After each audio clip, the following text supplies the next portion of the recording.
What's happening, guys? Happy Friday, and welcome to Sleep Stream Stash, the podcast that is 100% designed to get you ready for any type of fantasy football. My name is Memphis. You can follow me on social media at DWZ Memphis, and with me, as always, my nephews. Starting on my right, your left, Fantasy Picasso, Jonny Tuma. Man, what's going on? What up, Unc? How you doing? Unc, yeah, that's right. Unc, I'm good to stealing see you Shannon guys. Sharp or Yeah. Snoop Dogg's bit. And with me is the other nephew, the man we were just talking about the lovely weather in the greater Seattle area, is none other than Evan Ringler at Evan Ringler FF. What's going on, Evan? What up? Happy to be here. Let's get it. Yeah, man, let's get after it. I think it was the turkey. I'm blaming it on Thanksgiving. We never got around to putting a show sheet together. I think everybody just had a ton going on, and the holidays got us, but we've got the next 4 weeks. I think we can go through 18. I think we can get you through there. There are some heathenistic leagues that do play their fantasy playoffs through the last week of the season. And I don't know why you would want to do that to your people when you could be playing Fast Draft, but we'll talk about Fast Draft later.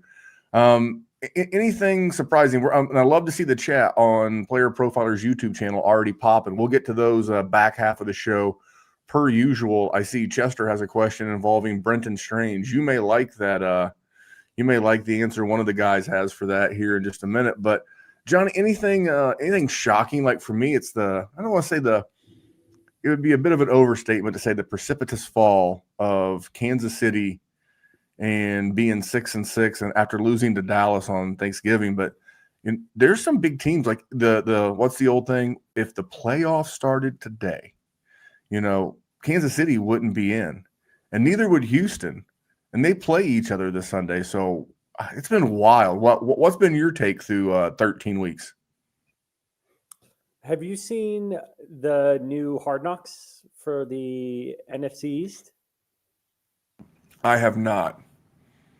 It's just interesting, like the Eagles, kind of saying that it's just adding fuel to their fire, and it's like they're going in the Bears game, and the Bears just took their lunch, right? And it's just to your point, the Eagles, the Chiefs. Do you think of the old Patriots? They'd go through and lose a couple games, and people be like, the sky is falling. The Patriots would always figure it out and end up winning the Super Bowl, right? But these guys, I'm not sure. To your point, it's like this isn't about, they don't look like they do, but they've only lost one game all year. Like the Chiefs, legitimately, to your point, are on the outside looking in at this point. The Eagles are, not really in control of that conference anymore. So those are some of my big takeaways. It's just been an interesting, again, if you watch the Hard Knocks, like Saquon and everyone acts like, oh, everybody's so crazy for thinking that anything's wrong. But it seems like there's definitely something wrong with the Eagles. There's definitely something off. I expected the Chiefs to go out there and beat the Cowboys, but kudos to the Cowboys. They played a great game. What about you, Evan? Because you're living high. You're living high out there with those 9-3 Seattle Seahawks. Yeah, I think this has been the most interesting season in a long time in terms of we just have no idea who the contenders are. I feel like there's 15 different teams that could get to the Super Bowl, and if you can get there, then you could possibly win it. So I just have no idea what's going to happen. The one team going into last week that I thought was really good was the LA Rams, and then they lost to the Panthers. And that just seems to be happening over and over this season. Should make for a really interesting last 5 weeks and the playoffs as well. But it is very strange to not know who the good teams are at this point. And that's the beauty of the NFL. And I think that's why, fantasy football, which we all love, is so popular. It's tied to a sport. And it sounds cliche, but you're always a year away. If I'd have told you guys, or we had made a parlay, a betting parlay, that at the week 13 mark, through 13 weeks, the Bears and the Patriots would be the number one seeds in their respective conference. What kind of odds could we have gotten on a wager? But here we are. Here we are. The Patriots and both teams, new coaches. It's crazy, but that's what makes the game great. My Colts kind of leaking oil, but got to give Daniel Jones some kudos, right? Daniel Jones playing with a broken leg. I think that's something that I'm taken back by. Baker Mayfield playing with one arm. And then you got guys who are perfectly healthy who can't throw a football. So I want to get right into this because it's great to already see the number of questions.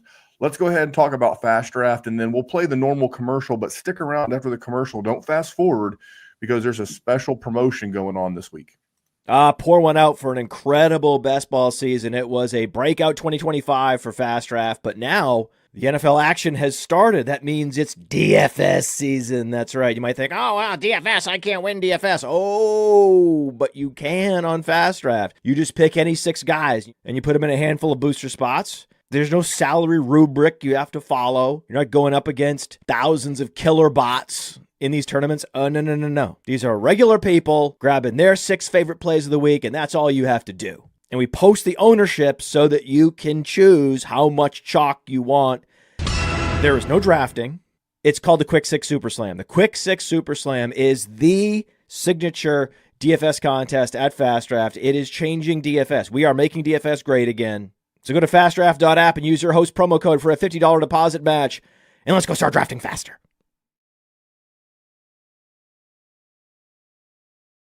There you go, because I don't want to play a commercial without a promo code. Just use the promo code WARZONE, all caps, all one word. Upon first deposit, that'll get you that dollar-for-dollar match up to $50. So you deposit 50, you get 50. You got 100 to shoot at Fast Draft. Now, Evan, I know you're very patched into these Fast Draft streets. I know there's one that if you max enter both the Quick 6 event and the Flex 6 event, you can earn 100 promo bucks. Is that correct? That is correct. It's the biggest one we've done so far. Tons of prize pool money up for grabs this week. And then next week, we're going to be dropping a big best ball contest, actually, for the fantasy playoffs. So keep an eye out for that one. That's going to be a lot of fun. Always a lot going on in Fast Draft. Yeah, and I know the number $8,000 pokes into my mind. I remember because I get the notifications on my phone, and I remember seeing there was added money or more money than has been available in the prize pool. So I don't want to call it a free roll, but it's a better opportunity to play. If you never have, now is a great time to get started. Is that fair? Yes, sir. Absolutely. All right, because maybe your fantasy team's already in the shitter, and we can't help you with a fade.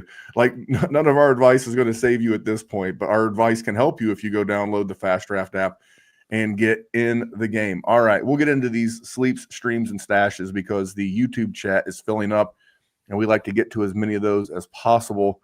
I'm going to start with Jonny. You have sleeper number 1, and we already talked about the Rams, but which Ram can help us this week? Yeah, when we've been on a roll with the sleepers, right? And I wanted to go deep, right? And so give you guys, week 14 bye week, some good running backs on buys. I think Blake Corum is a guy who you can take a look at. 81 yards and a touchdown on almost 12 yards per carry last week. That is his best game as a pro. And this is, not just a one-game blip. If you look at the past 6 games, he's averaging over 10 carries a game. And this is one of the best offenses in football. And so we want a part of this offense. Kyren Williams went out of the game last week, was banged up with an ankle injury. I always get a little, iffy on guys playing on ankles that they banged up the next week. Sometimes they come back in the game because they're playing through adrenaline and then end up missing several weeks. That doesn't look like it's going to be the case with Williams. But at the same time, they've also said they, quote unquote, want to keep him fresh for the playoffs. So I could see the Rams doing what the Rams do, getting ahead at Arizona and riding Corum a little bit. It's a friendly matchup. So, and again, in deep leagues, bye weeks, I'd feel very comfortable starting him. He doesn't have a lot of receiving upside. So I'm especially looking at him in standard and half-point PPR formats. And then just in closing, I think you can kind of tell there's a bit of concern for me this week with Kyren Williams and his workload. I think that Blake Corum eats into that a little bit more. The tape was just too good from last week to not give him a little bit more opportunity. I like this, and I'm going to use a poker now. I'm going to use a poker term here, and I say I'm going to see your matchup this week, and I'm going to raise you their next 2 games. They have because they had for a brief moment, I think they still do, they're behind Chicago, the number 1 seed in the NFC. And next week they play home to the Lions. And then the following week, they could very likely be playing for the division against the Seattle Seahawks. If they get up even 10 points, I could see a heavy Blake Corum game plan and really steer into that. So I think it's a good call given the injury. What about you, Evan? Where are you at on Blake Corum in this matchup? And then because you have sleeper number 2, give us sleeper number 2. Yeah, I think this is a sharp take from Jonny here. Last night we saw Amon-Ra St. Brown playing through an ankle injury, and he was basically given a full workload. But that's because it was a do-or-die game for the Lions. This is the opposite for the Rams. They're favored by, I believe, 8.5 points against the Cardinals, and we should expect Kyren to maybe this is more of a 50-50 split as opposed to the roughly 70-30 that we've seen recently. So great take, a good matchup as well against the Cardinals, good game script for Corum. And then that leads into my sleeper for this week. I had a tough time finding streamers or sleepers. I thought about bringing up Michael Wilson or Jacoby Myers, but they were owned in a lot of leagues. So I went with Brenton Strange, who's available in over 60% of redraft leagues still, and comes in as my tight end 7 for this week. The Jags are facing the Colts, which is a top 5 matchup for tight ends by pretty much any metric you look at. Since Strange returned from injury 2 weeks ago, he's been on the field a ton and has earned 11 plus expected fantasy points and 13 plus actual fantasy points in both games. Over the full season, Strange also ranks top 4 in both yards per route run and first downs per route run. So he's been very efficient on his routes this season as well. I think this is a great game for the Jags offense in general. I like T-Law, Myers, and ETN as well. Expecting a good game for that offense. They usually play very well at home versus the Colts. Yeah, and as a Colts fan, I can tell you this game's making me very nervous. As much as I'm over Taylor Swift and her toothy grin and Travis Kelce and would love to see the Chiefs not in the playoffs, I'm kind of rooting for Kansas City. I'm kind of rooting for Kansas City to give the Colts some breathing space. By the way, I was at the Colts game, horrible officiating. You'll rarely hear me complain about the officiating, but there were 3 calls in that game that the officiating crew was talking about after. But you're right. The Colts are top 5 in receptions given up to the tight end and top 3 in yardage given up to the tight end. And I'll talk about the worst defense against the tight end in football here in just a little bit because it's bad. But the Colts just don't give up a ton of touchdowns to the tight end position. But it's a great matchup. And I'll be curious, like when we do a little Dynasty content in the offseason, how high can Brenton Strange creep up the Dynasty rankings? We love the old guard. They've been very good to us from a Dynasty perspective. And I mean guys like George Kittle. Travis Kelce shouldn't be anyone's top 12 this year. We could be looking at his last 5 games of his career. God bless. But we'll see what happens, with the tight end. But I've been a Brenton Strange guy for a while. What about you, Jonny? What do you think about Brenton Strange? Yeah, I love it. You see me like looking away over here. I'm trying to figure out his average depth of target because I've actually been really closely watching this guy's film since he came back. I've been watching the All 22 on NFL Plus, and the thing that sticks out to me is that they're using this guy in like intermediate and deep passing. He had like a 21-yard touchdown last week. He had a couple of 25-plus yard catches the week before. That's exciting at tight end. And on a personal note, you remember the whole I traded Gadsden, I kept Laporta, I had Kate Otten. Well, Brenton Strange was on my IR spot. He's back. He's my starting tight end going forward. So I love the call selfishly. And he's a guy I'm comfortably starting at tight end. And it's crazy that he's available in that many leagues in redraft. I've always had an eye on him in Dynasty, but didn't even think about it like that. So I love the call. Yeah, and this is what I like to rub in my Dynasty co-host face, Jerry. I was big on Theo Johnson and Brenton Strange this year coming into the season, and Theo Johnson is also having a good season. I'm going to give you a preview of a guy I'm going to be on next year as a young tight end to break out. As I'm going to be on Terrence Ferguson. Oh, hell I'm yeah. going to be on. They drafted him very highly in last year's draft. That being the Rams, he was their first pick of the 2025 draft. And guess who's 33 years old and a free agent? Tyler Higbee. See, And on IR right now, so Ferguson should be. hey, good but in there. Yeah. the last time we spoke, Evan Ringler said, "Watch out for the Colby Parkinson revenge game," and I'll be damned if he didn't. Well, I'll take the first streamer because we're talking about tight ends. For me, it's pretty simple. I'm going back to the well that is the Cincinnati Bengals, the worst tight end defense, not only this season. I would say I don't have access to it, but arguably of all time. So in standard PPR points, the Cincinnati Bengals have given up 188 PPR points to the tight end position, okay? The gap between them and the second place Jacksonville Jaguars is 65 points. The Jacksonville Jaguars are the second best matchup for the fantasy tight end, and they've only given up 123. So for me, I'm streaming Dawson Knox. Dalton Kincaid made it back to practice on Wednesday and Thursday long enough for his hamstring to feel well enough for his knee to start bothering him. This is a must-win game against a Bengals defense that a Bengals offense that is going to score. We've got two prolific offenses. We've got two below average. In the case of Cincinnati, a legendarily bad defense. I think this is going to be a shootout. I think Dawson Knox is going to be heavily involved. And once you start getting to that streamer tight end range, like this might be an opportunity to do, and this is a DFS speak for you lineup setters out there. You might be able to do like a deep backdoor stack with like a Khalil Shakir, Dawson Knox, and Josh Allen as your QB, and really free up some big money to go the way of a Jonathan Taylor or Bijan Robinson or something like that in your DFS lineup. So I'm going Dawson Knox. I'm just going to, in seasonal leagues, when you chase bad offenses, like you just try to stream the defense against them. That's what I'm going to try to do where possible going forward. I'm just going to stream the tight end against the Bengals. Jonny, I see you nodding your head. You clearly agree.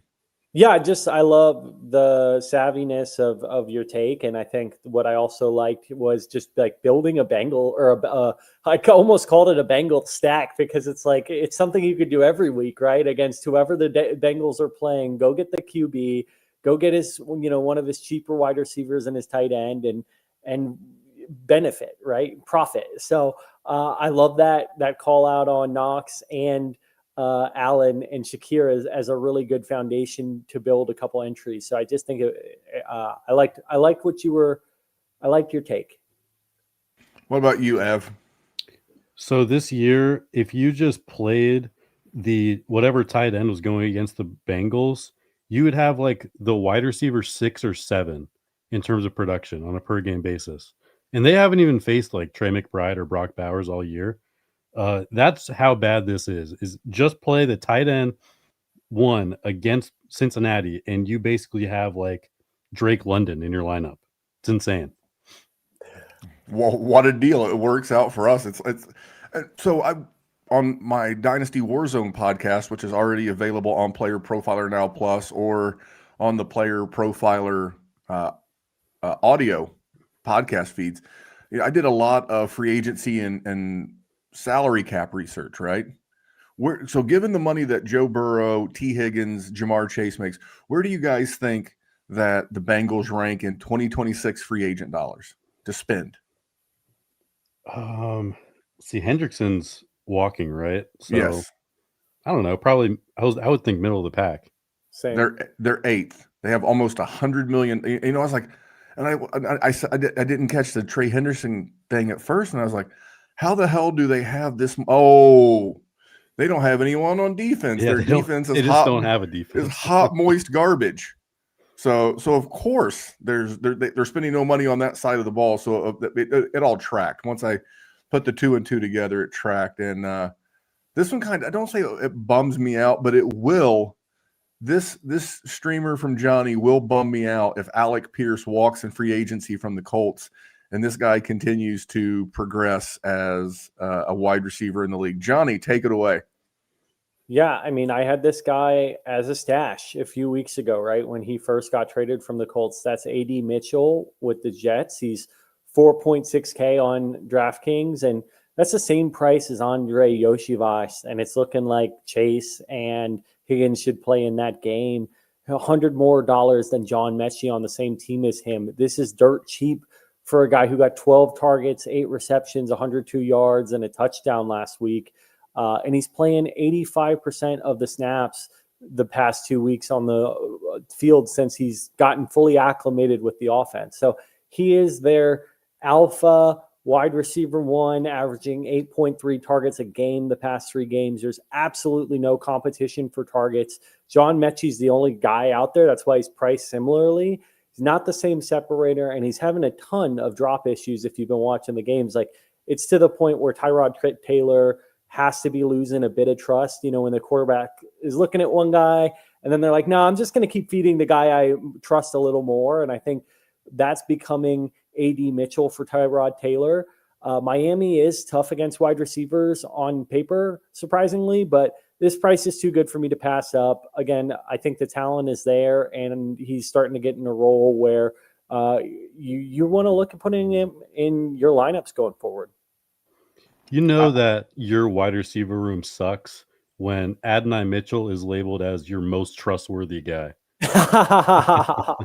Yeah, I know, right? Because that's been like his one problem throughout his career is just catching the ball or holding on to the football. I actually talked about Adonai Mitchell on Risers and Fallers earlier this week as a big riser, because over the last 3 games he's averaging a 30% target share and 60% air yard share. It's absolutely ridiculous what he's been doing recently.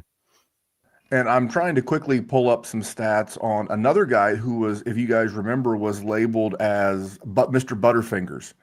And that was Quentin Johnston, who earlier in the season was he's currently wide receiver 31. So he's a wide receiver 3 and that's with missing a game.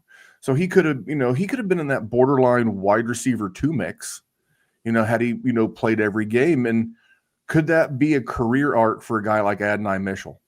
Super talented. He's not going to have to worry about being the one, because when Garrett Wilson comes back, he's under a contract extension. I'm not going to sit here and say the Jets are ever going to figure out their quarterback room. But if they do, guys like Adonai Mitchell and guys like Garrett Wilson will get a huge spike in production. That Jets offense, it's actually set up for future success for kind of the first time in a long time. They got a pretty good O-line. They got good weapons. They just need to figure out that quarterback, which they probably never will. And let me give you guys a little. We're getting ready to go to stashes. I'm going to give you an impromptu stash. Are you ready? Because he's been on IR. Go stash Braelon Allen. I don't know that he's 22 years old, and Breece Hall is a pending free agent. Now, the Jets have the cash to be able to franchise tag Breece Hall. I don't know if they will or won't, but if not, he could be the incumbent starter in what's not a great running back class from a dynasty perspective. So if you're looking for an impromptu stash him. And then I'm going right back to Evan because you have stash number 1. I like this guy. Go ahead. Yeah, I'm going with Isaac Guerendo, who's been completely forgotten about this year, but he is one of the most athletic running backs in NFL history. No running back in our database has ever recorded a higher speed score and burst score than Isaac Guerendo. As a rookie in 2024, he gave us several strong weeks in our fantasy lineups with CMC out, and his metrics look good too. He was 16th in true yards per carry in 2024, despite facing the highest rate of stacked boxes in the league. And then this year, Isaac Guerendo hasn't seen one snap on offense, not a single snap. Neither CMC or Brian Robinson have missed any time at all, so it just hasn't gone his way, really. As a result, he's been completely forgotten about, and you can go get him for basically free in Dynasty. So I would suggest everyone go do that because he's got big upside. Anything on Guerendo, Johnny? No, I mean, there's a guy I like. It's to your point, you forget about guys like this who just get buried, right? And so I think the one concern is just the path to immediate opportunity. But, at the end of your rosters, and especially looking forward, like, we don't even know if Christian McCaffrey will be there next year. Guerendo could be a guy who could get traded to a better situation. So I like the idea of starting to look ahead and looking at more, the profile of the player and the athleticism of the player as opposed to the situation, as the situation's potentially about to change next season. By the way, I impromptu, like the what's your adult film star name? I'm gonna start going by Johnny. I'm gonna go by Jonny Guerendo. I'm gonna take Johnny's first name and Isaiah Guerendo's last name, but I'm gonna be Jonny Guerendo going forward. How about that for a name? It's pretty good. Not too bad. I have a guy that he's coming off of a pretty severe injury. It's been a neck injury, but my stash is Jalen McMillan. He's a second-year guy. He plays for the Tampa Bay Buccaneers. I like him for a bunch of reasons. And this time last year, he really blew up weeks 13 through 17. He had 24 catches and he had 6 touchdowns in that time frame. Blew up for Baker Mayfield. He's a talented young guy. And why I like him as a stash is because, well, they've already got Emeka Egbuka. Obviously, we all like, him from a dynasty standpoint. Chris Godwin, I don't know that he'll ever be right. I don't know that he ever gets it going. Mike Evans, love Mike Evans. He's 33 years old and a pending free agent. Someone's going to be worth a stash on this roster. As long as Baker's there, the offense is going to be at least average to slightly above average and decent young wide receiver. So for me, I don't have a whole lot of stats to be able to feed you outside of the little bit that he was able to put together as a rookie. But for a team that is, they got to restock the cupboard. And again, they've already spent a first-round pick on Egbuka. I don't know that they can go crazy in free agency. And the free agency wide receiver class is not very good, nor do they have the money. So for me, I'm going to continue leading this guy. And then I don't know that he can fade both a really good free agent running back class and the NFL draft. But go look at Bill. From the Washington Commanders, Ja'Cory Krosky-Merritt. I know he's let everybody down, not surprising, but Austin Eckler tore an Achilles tendon and is a free agent. Chris Rodriguez Jr. is a pending free agent. There've been many nights at the bar, where you got the beer goggles on and she's not the prettiest girl in the bar, but she's the only girl at the bar looking at you. So that's kind of the Bill situation right now. He's not the prettiest girl in the bar, but he's the only girl in the bar. Yeah, so he wins by default. Evan's living this life now. I've lived this life, so yeah. I think that Commanders backfield it's just been a shit show this year because they have no O-line and no Jaden Daniels for most of the year.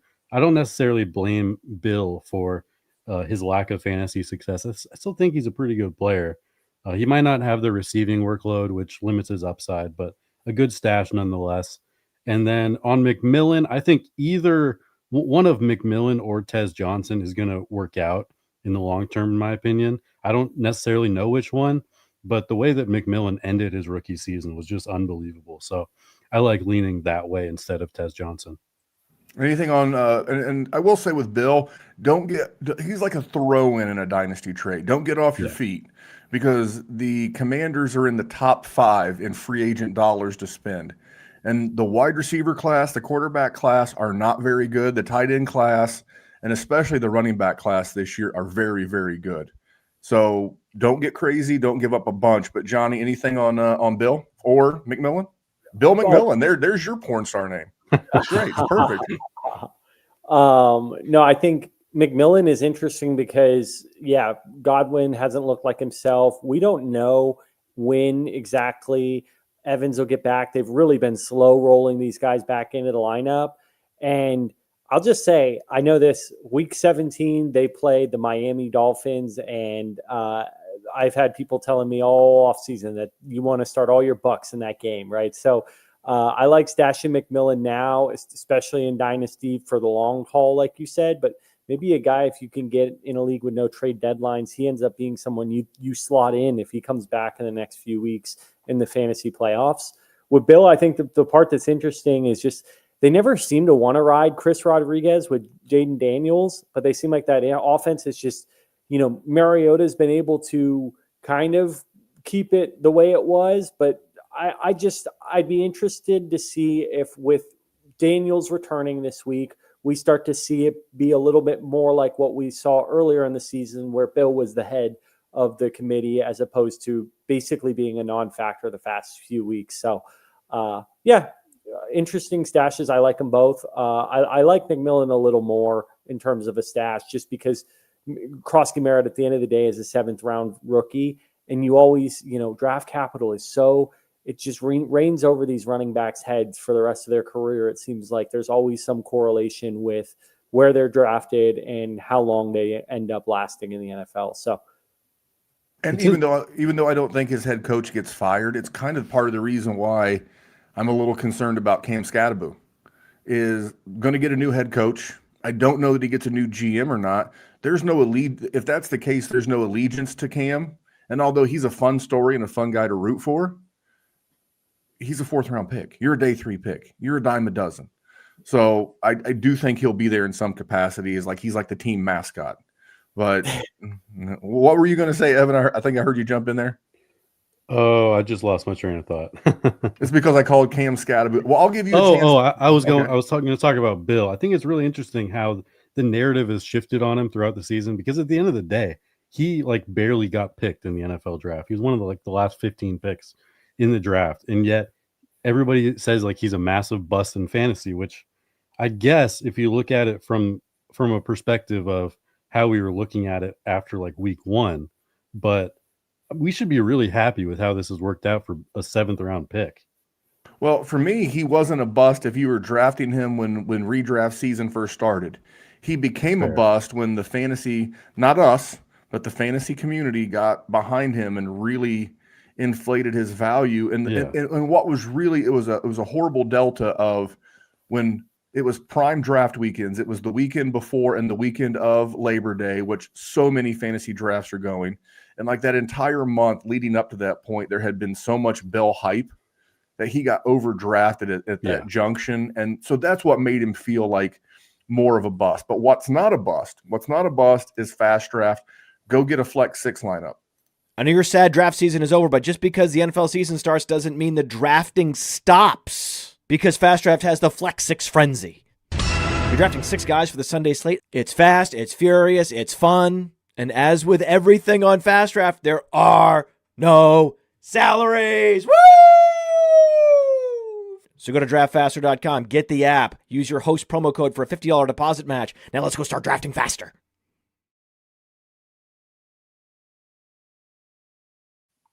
Podfather's great. Podfather, and if you're a business, if you're listening to this and you own a business of medium or even a small size, you ought to hire the Podfather to read some copy for you, maybe even here on the Player Profiler Network. But yeah, Fast Draft, we all love it. Let's get into these questions because we got a bunch, and we're going to go for about 30 minutes worth of them. Chester has a question, and we're going to help him out. The Denver D or the Tampa Bay D? I'll start with you, Evan. I love the Denver defense for this week. I love the Tampa D as a stash for the playoffs, but at the end of the day, it's the Denver defense versus Geno Smith, who's been abysmal this year. That they could put up 30 fantasy points. You have to start them, in my opinion. It's Christmas time, so it's a time of giving. No team's going to give you more sacks than the Denver defense. No quarterback, well, unless J.J. McCarthy starts, but no quarterback is going to give you more turnovers than Geno Smith. Okay, come on, give McCarthy a little credit. You should have said Brosmer there. Brosmer had 5 picks last week. Did you see this? Did you see the stat where through so many games, J.J. McCarthy had a 34.8 QBR, and Brosmer had a 32. And then someone said, if you spiked the ball into the ground every single time, you'd get a 39. Okay, this is just blatant misinformation. People not understanding the difference between QBR and passer rating. They're different stats. I like getting Evan spun up. Johnny, are you on the? I'm gonna be careful how I phrase this because I don't want to be on any D's. Are you with us and joining us in the support of the Denver Broncos defense this week from a fantasy standpoint?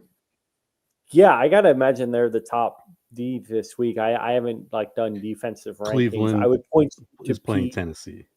That's okay. Denver's a good defense for sure. Man. Denver's I great. think they really could break this sack record, and so Denver easy for me. I think Myles Garrett has a chance to break the single season sack rate this weekend alone. Yeah, just this weekend. Yeah. All right, Chester doubled down. Knicks or Burrow? For me, Easy. Dude, Burrow, easy. I mean, I know he had like, it was like Bro. 60% completion-ish, but first game back. And he's playing the Buffalo Bills. Horrible defense. We've seen Baker light this team. We've seen so many quarterbacks light this thing. I think it's a great matchup. We're recording this or streaming this on Friday. We just finished the Cowboys-Lions game, which was 30-44. That's 74 points. I think this game could exceed that. That's how much I want a part of this game right here. Track meet, Chester. We're completely in on Burrow. I'm only playing Knicks out of like pure desperation because the last time these two teams played, it was 10-7. I've seen baseball games with higher scores than that, Chester. We're going Joe Burr. Joe go Burr. Progressors says, hey, I'm scared to start Ladd McConkey. I'm in a must-win. Evan, you rolling Ladd? I get it, man. You should be scared to start him. I have him as my wide receiver 23, so I'm going to have him in most of my redraft lineups. Of course, it depends on who you have. I have Michael Wilson actually ranked right ahead of him. So if you could get Michael Wilson, I would start him over Ladd. We should be very worried about this Chargers passing offense. Since Joe Alt got injured, they're like the 29th offense in EPA per dropback. It's completely fallen apart without those tackles. While I agree, they're going to have to pass the ball. And as a person who lives in a city with a quarterback playing through a broken something or another, Justin Herbert's going to be fine. Now, is he going to be out of the shotgun the entire game? Probably. Are they getting Omarion Hampton back? Probably. So will those two things keep him upright? Probably. And if he's upright, I want Ladd McConkey against this defense. I know it's scary because of the injury. And this is like betting overs. Like if you're a prop better, like that's one of my favorite things to do when I bet sports is bet NFL player props. Anytime you take the over, you're always taking the risk of the player getting injured. And that's what you're doing with Ladd McConkey. And that's the same thing you're doing with any Colt, by the way, or any Steeler with Aaron Rodgers, is that if they get hurt, you lose, you lose that starter. But I'm not scared. I'm starting Ladd McConkey because they being the Chargers, know that they can't fall further behind the Broncos. They know the Broncos are playing the Raiders. So they're going to go all out in LA to beat the Eagles this week in what should be a really good game. There's a lot of good games this week. Johnny, what about you? You rolling Ladd? Yeah, I mean, you're rolling Ladd. If you can, I like the Michael Wilson call out, right? Like if you can get a guy like him who all of a sudden, changes the narrative a little bit, but otherwise you're starting your studs. Like you drafted this guy early. He's been a wide receiver 19 on the year. Like that's good. We're going to roll him out. The one thing I worry about a little bit is just those Eagles just got ran all over. And I wonder if the Chargers look at that and Herbert's injury and want to mimic it, right? What the Bears did. So very, very possible. We talked about the Bears and the Patriots being surprise teams to lead their division. Could you imagine of having this conversation? Hey, we're gonna fast forward and say, hey guys, in week 14, we're gonna have a kindly watcher of our show ask us, well, we want to play Brian Thomas Jr. in a flex this week or Brenton Strange in a flex this week. This is what makes the NFL so cool, in my opinion. You could have never predicted this. There's no multiverse where this was supposed to go this way, but here we are. I'll answer first. For me, it's pretty simple. If it's standard scoring, as in I play a lot of tight end premium where the tight end gets a 1.5 or a 1.75 premium. If it's tight end premium on the receptions, I'm going to go Strange, and I'm probably going to go Brian Thomas Jr. in a half-point PPR or a full-point PPR. I'll go with that little caveat. What about you, Evan? Yeah, it's very rare for me to recommend playing a tight end over a receiver in the flex. But in this case, I will, because Brian Thomas has not had a good game in 2 months. And he's only had one good game for the whole season. Like I've mentioned earlier, I love the matchup for Brenton Strange. And I just don't think I would want to rely on Brian Thomas in my Week 14 must-win lineup. I mean, I love the Brenton Strange call and the match. By the way, battle of the tight ends. The Jags are the second best matchup for the tight end. It could be a Tyler Warren, Brenton Strange slugfest. By the way, How good of an athlete and a football player is Brenton Strange? Good enough that he kept Tyler Warren on the bench for a year at Penn State. It may sound strange, but it's 100% true. What about you, Johnny? I don't know, man. Like I agreed with everything that you said. Memphis is like tight end premium. I'm starting Strange. Otherwise, I'm probably leaning BTJ. But Evan did a really good job selling me. And then you think about Jacoby Myers walking in there and being now like the possession wide receiver and just drawing praise from Trevor Lawrence about how I can read his body language. It was almost like a subtle jab at BTJ in a sense. So I'm going to go with BTJ just because there's no Sauce Gardner on the corner or for the Colts this week. I think he should have some opportunities where, you know, if we're going to pick one of these guys to score a 60-yard touchdown, it's Brian Thomas Jr. If you're shooting for upside, you want Brian Thomas Jr. So in most scenarios, I'm going to take him. All right. Our buddy Jamie Parag stopped by. Make sure to check out his podcast, The Fantasy Six Pack. I've been a guest. Check that out. Jack Anderson. Need help with my running backs. Play 2, bench 1. Barkley, Kenneth Walker, Kamani Vidal. Is that I'm close enough? What about you, Evan? Who are you taking of these 3? You know, I'd say even if Hampton doesn't play, I would start Barkley and Walker over Vidal. What about you, Johnny? I think if Hampton doesn't play, I'm definitely starting Vidal under that same guys I just mentioned of like they probably are going to take some of that blueprint from what the Bears just did really successfully against the Eagles.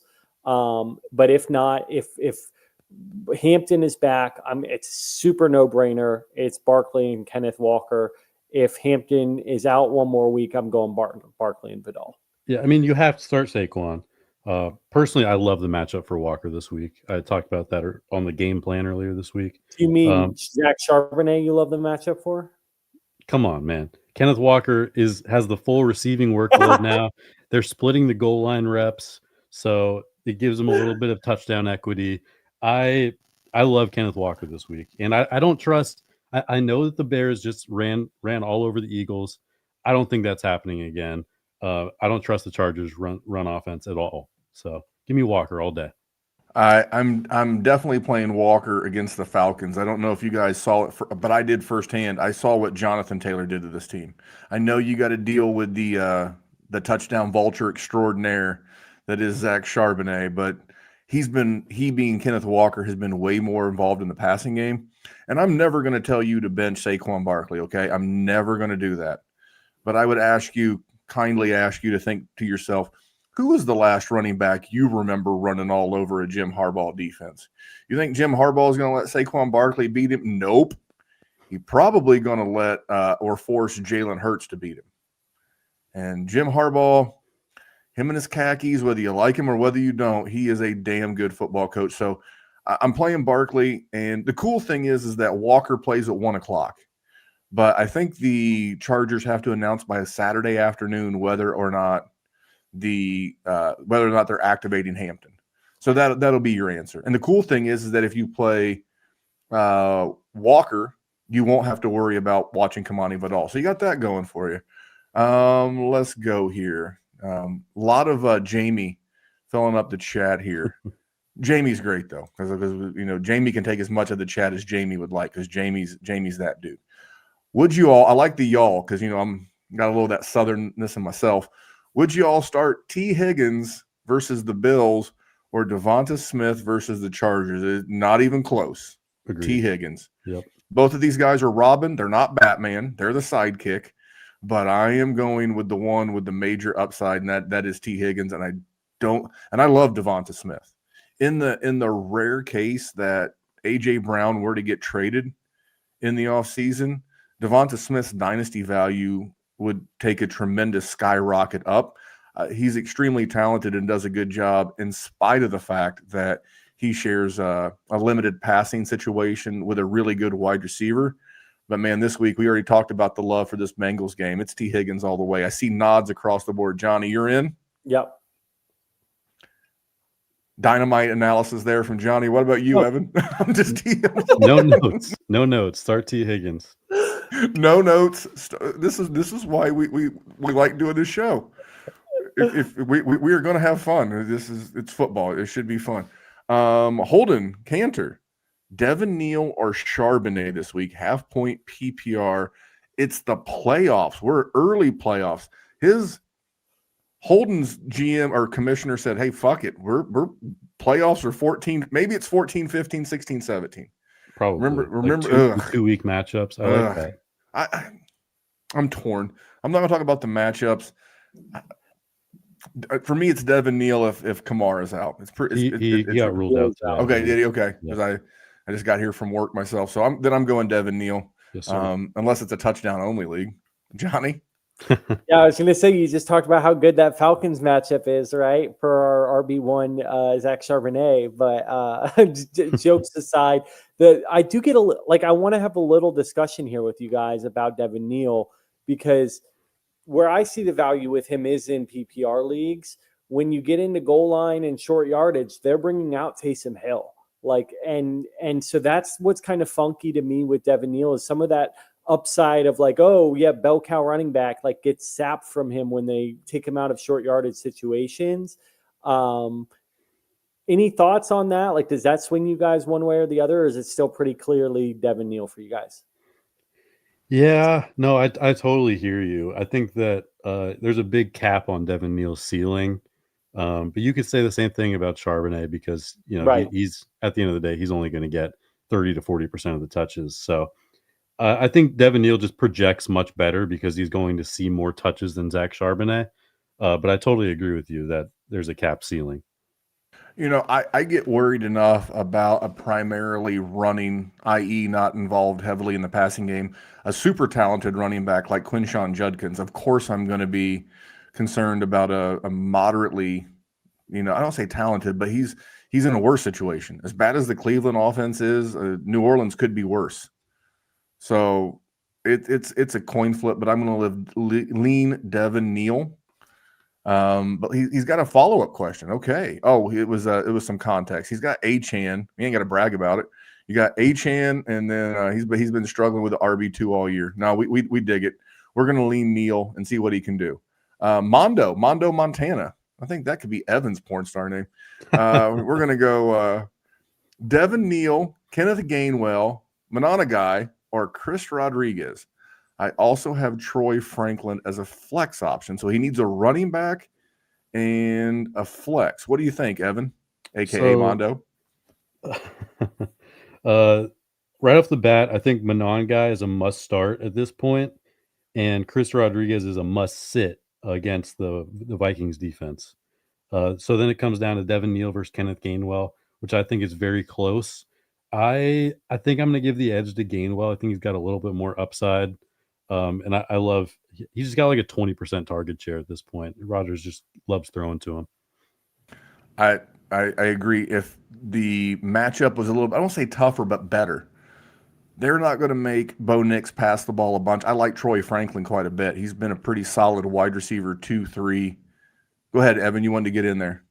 Don't get me started on the Broncos. I'm done. I'm done with all Sean Payton players. I'm keeping them out of my lineups at all costs.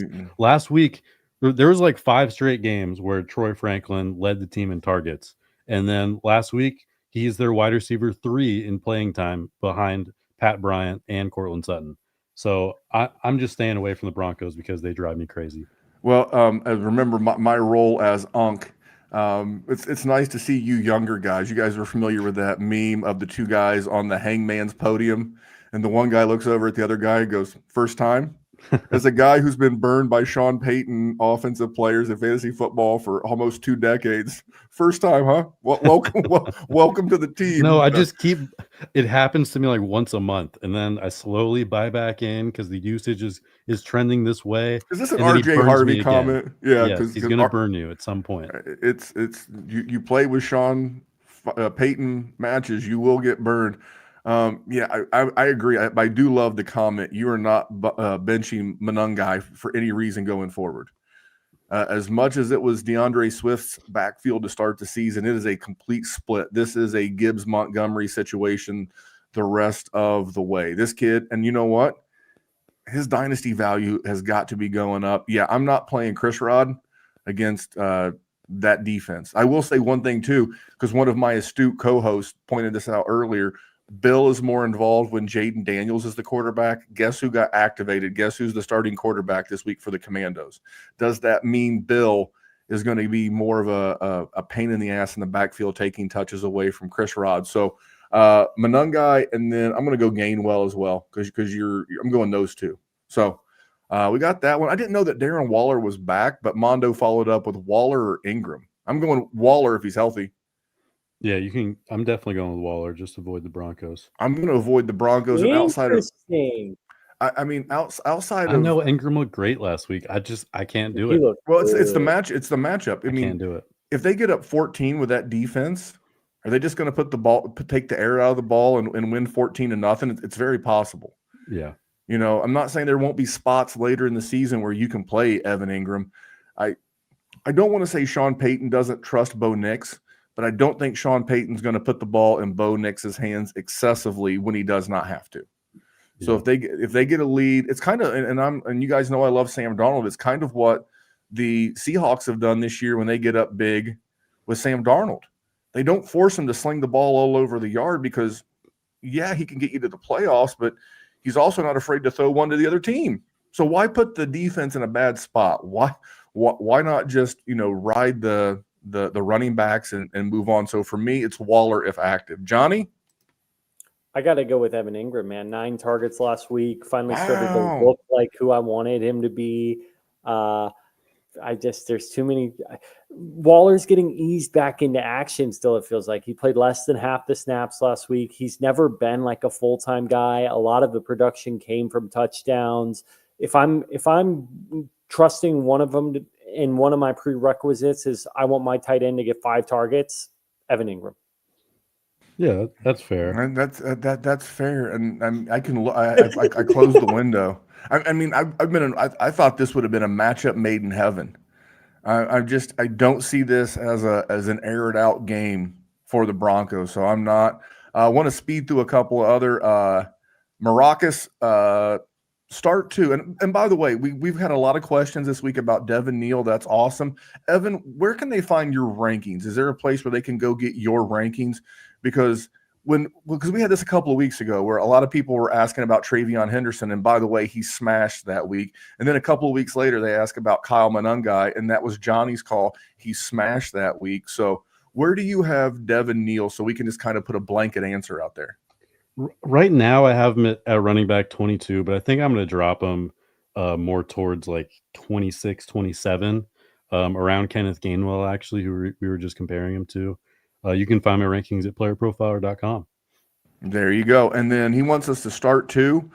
Neal, Vele, or Burden. How about not Vele? Roma Dunze ruled out with a foot injury. I don't know. The weather is supposed to be cold but not windy for the Bears-Packers game. I think that game could either be a slugfest or it could be a shootout. I don't really know which. I just can't bring myself to put Vele in a starting lineup of reference. And then sidebar, Tyson or Ali, both in their prime with their trainers. I'm going Mike Tyson. Mike Tyson was a different beast. Now, if you want to go charisma, if you want to go all-time resume, of course, it's Muhammad Ali. He's one of the greatest sports icons of all time. But if you're talking one fight, both guys in their athletic prime, Mike Tyson was a bad, bad man. Jonny? I'll start with the Tyson versus Ali. I got to go Tyson too.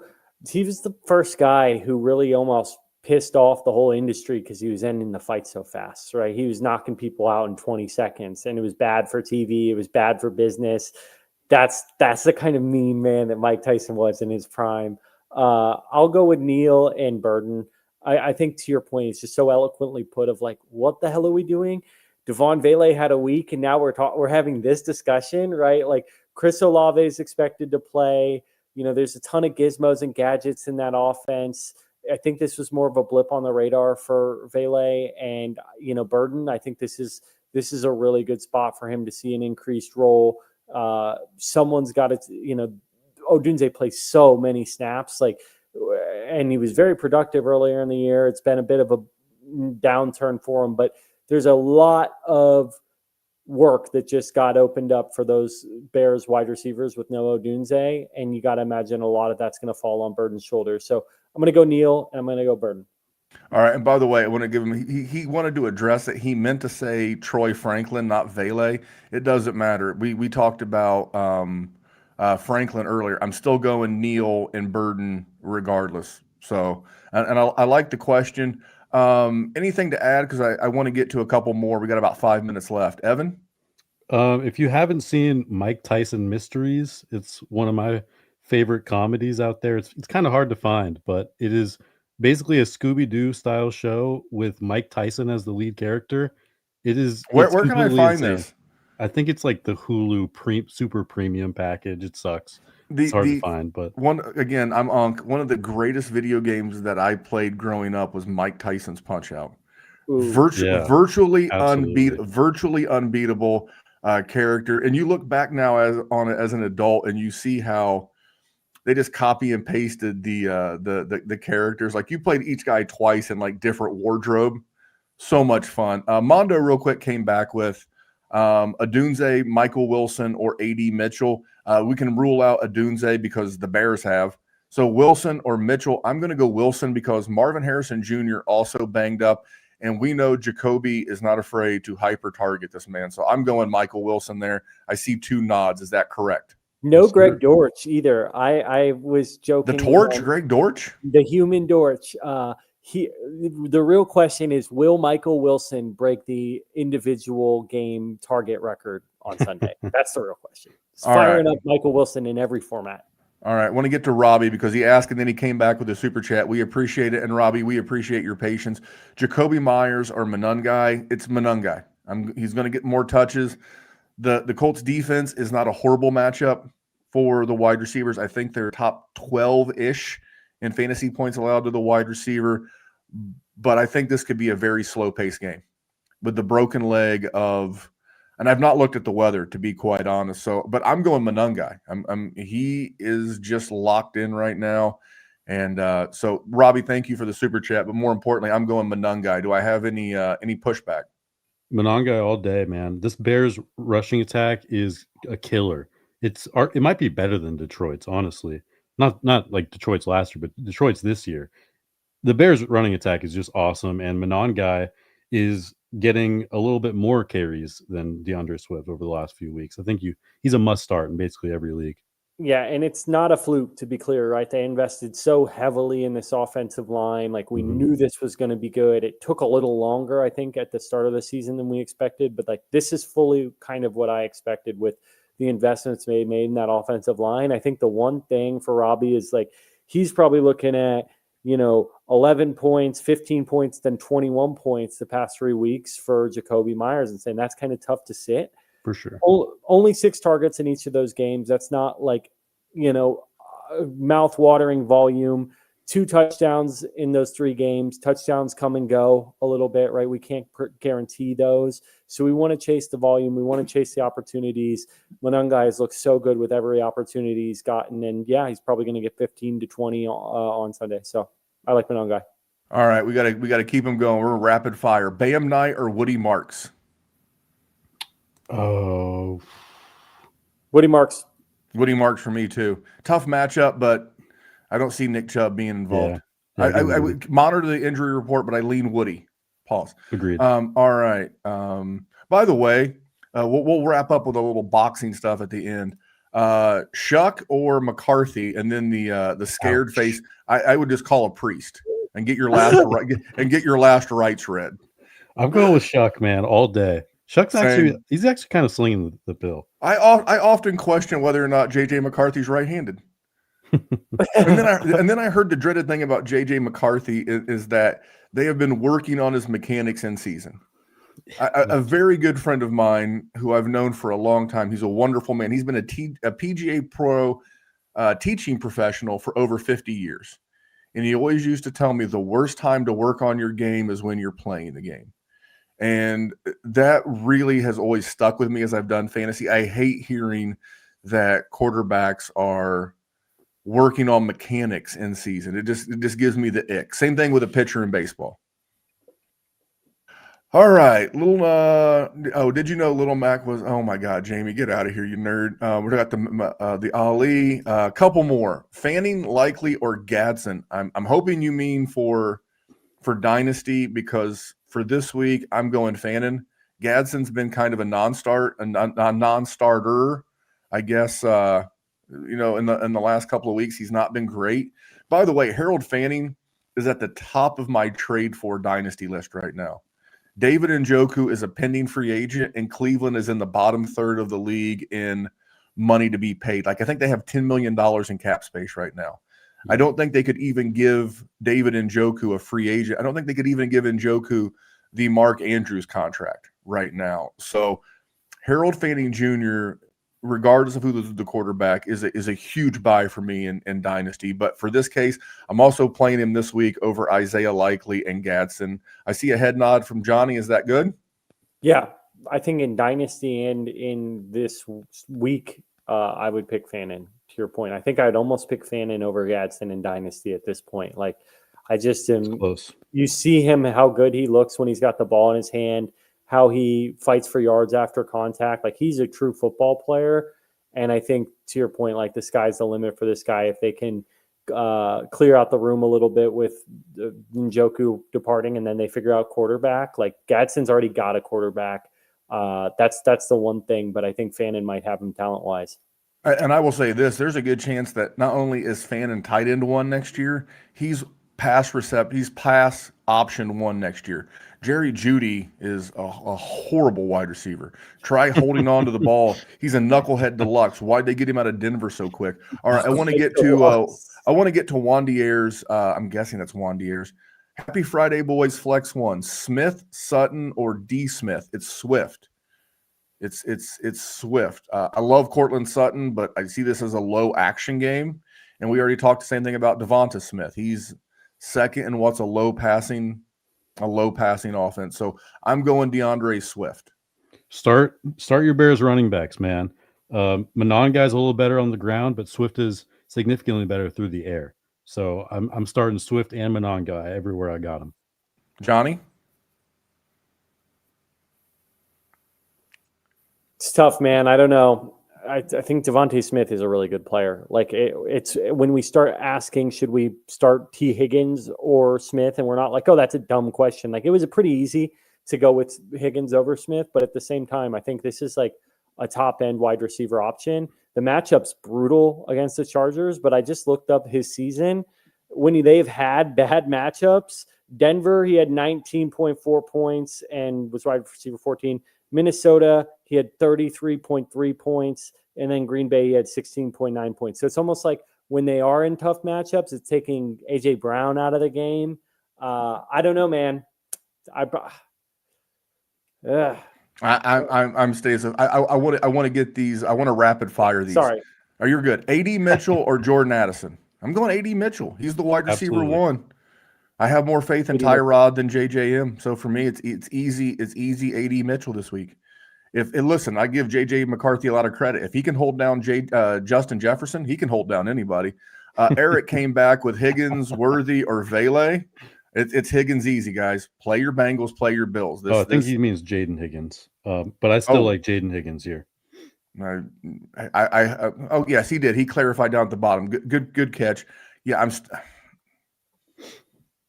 I'm not playing with that Houston defense. We give a lot of love to Denver's defense. I'm not playing against that Houston defense, even though it is in Kansas City. Gadsden or Strange the rest of the season? For me, it's Strange. Easy. Strange. Justin Herbert's banged up. And Brenton Strange is going to continue to be a dude. On the Chargers passing game, really quick, I think the only guy you can trust at all is Ladd. Everything else is dust, just because of the offensive line and Herbert. Correct. And then Wander came back with Ravens versus the Steelers or Titans defense.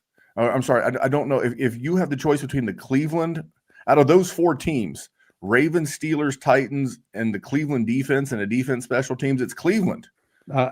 He's asking Ravens or Titans and just giving us the matchups as well. Oh, so this is clearly Tennessee, though. I mean, clearly Tennessee. Yeah.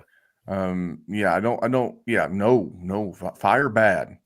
Fire real bad. Yeah, no. I'm going Titans. I'm not messing with Pittsburgh because we just saw the Ravens get lit up. And I know it was Joe Burrow and the Bengals, but that team has not looked right. They've looked awful weird all year. All right. We're coming up toward the end, but I want to throw something out there. First of all, it was Maracus. He brought up the boxing question.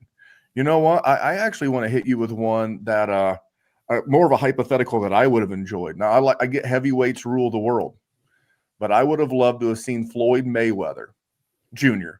thrown in the mix with guys like Roberto Duran, guys like Sugar Ray Leonard, guys like Marvelous Marvin Hagler, because those three guys had wars.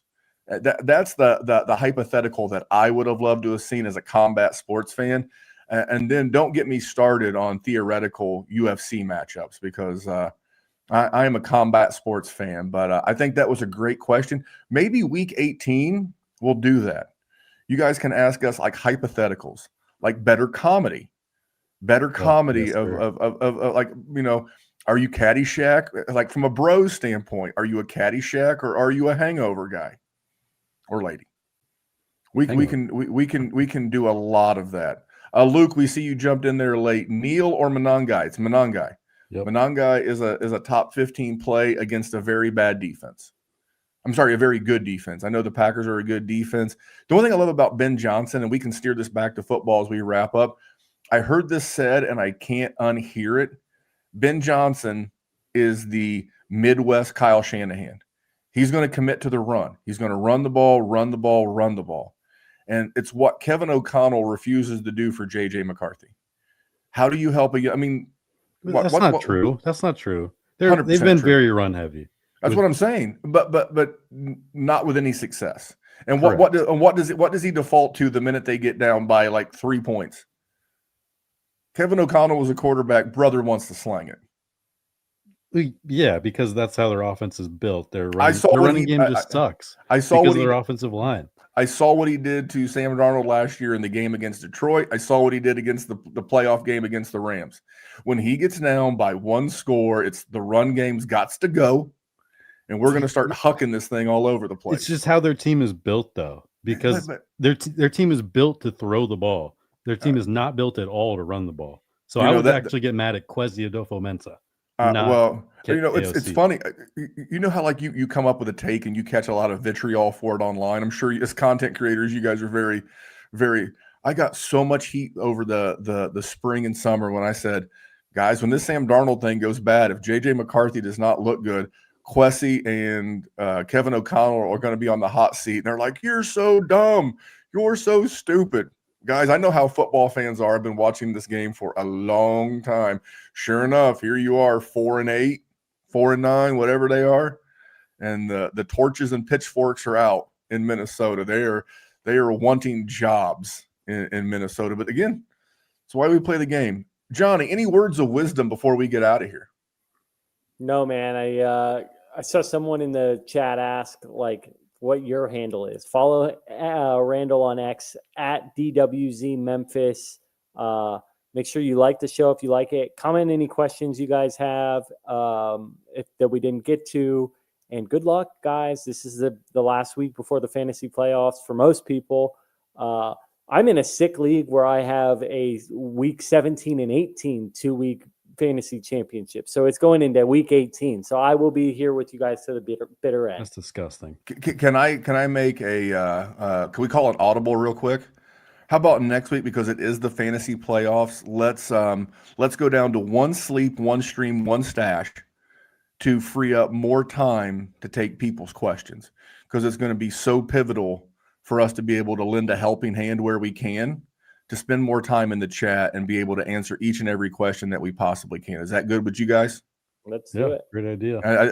I think the time is now. We've given you all 14-ish weeks of stashes. I think we're good. Evan, any words of wisdom? My words of wisdom are that, Randy, you don't actually need a porn star name because you already have Memphis Young. But here's the thing. I used to say, like, if you're on a guy's trip and you're single, if you have a significant other, you shouldn't be out there cheating on your significant other. That's horseshit. You made an agreement. Stick to your word. I was raised a man's only as good, or a woman is only as good as their word. If you give someone, you're in a relationship. But if you're not, and you're not in the and you're not in a committed relationship, the number one thing you can take on a guy's trip is an alias. Try Johnny Guerendo. I highly recommend that one. Meet a lady, sounds mysterious. My name's Johnny Guerendo. But anyway, I got to get going. I have stuff I've got to do. But we stuck around a little extra 10 minutes because I like talking ball with these guys, and we like being silly and having some fun. We'll be back next week. We'll be locked in. We'll be locked in next Friday. Get here 3:30 Eastern time with your fantasy playoff start-sit questions. Anything you want to ask. You want to ask about boxing? We may get to that too. But until then, his name's Johnny Tuma. Follow him at Fantasy Picasso. His name, Evan Ringler, at Evan Ringler FF. Johnny mentioned my handle. It's at DWZ Memphis. Thanks for tuning in, guys. Have a great week 14. Hey, I want to thank you for being part of this broadcast. If you have any thoughts on it, leave a comment. If you enjoyed it, make sure you leave a like. And if you want to see more shows on the Player Profiler channel, subscribe to it. That's how we know you want more.